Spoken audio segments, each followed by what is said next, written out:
glad it came out.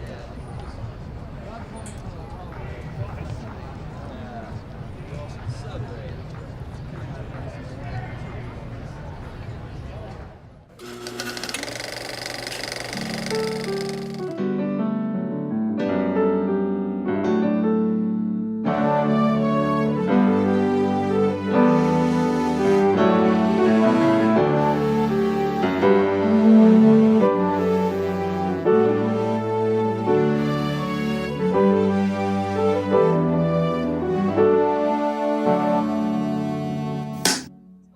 In print. Blew my mind when I read that. I went crazy. Thank you so And much. that's abbreviated. That's Yeah. abbreviated. Because I could only do a capsule. Right. It is one of the best performances of Danny Glover's career. Yeah, I agree. That you elicited. Yeah, I agree. What compelled you? What led you to this story? And we'll talk about this in our interview whenever Greg gets it set up. Yeah. We're setting it up for Saturday.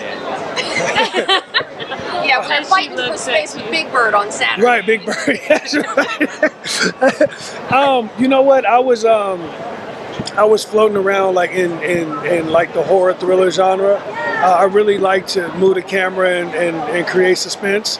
And I don't know. I had finished this one film and it just didn't do it for me anymore. So I was kind of searching and. It's interesting when you're searching and you really don't have a career as a filmmaker, right? So I'm just kind of like, all right, what could I do next and to actually just make an impact? And I was reading a bunch of stuff and then someone actually handed me this script. And when I read it, I was flying from LA to Sacramento and I read the screenplay and when I got off the plane, I was mad, right? I was like, what type of shit is this, right? So I instantly knew that that's something I needed to do because it moved me, and it was compelling and it was interesting and it dealt with race and it dealt with real stuff and it dealt with a real black family that was dysfunctional and a lot of the pieces that were in the film spoke to me directly as a filmmaker. And that's really what made me go do it. Like when I thought about, just all the relationships that are happening in the movie, right? So you have Danny who is fighting for, has no relationship with his son, but then here's a man that's trying to kill him that he has a relationship with right? Here's a boy that's looking for someone to support him in all the wrong ways. And it just blew my mind and it spoke to me. So as a filmmaker, I knew that it would be very, very hard to get a movie like that made.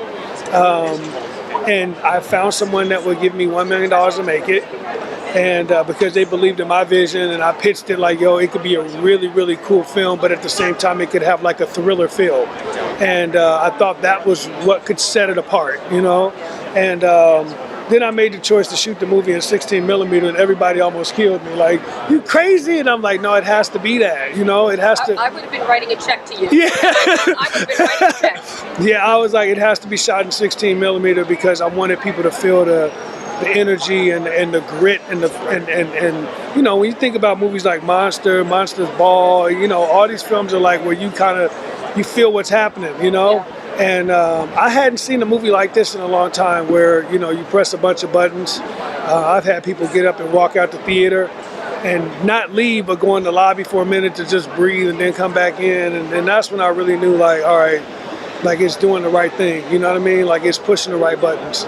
But Danny I hadn't seen Danny like this, like not for a long time. And I was just thrilled to have him come do the movie, yeah. Well, I know lots of people want to talk to you, and we're going to talk on Saturday. Thank you so much. In between Big Bird. Yeah, we'll set that up. Yeah, Saturday's good. Debbie, thank you so much. I really loved your words. I'm serious. Thank you. Thank you so much.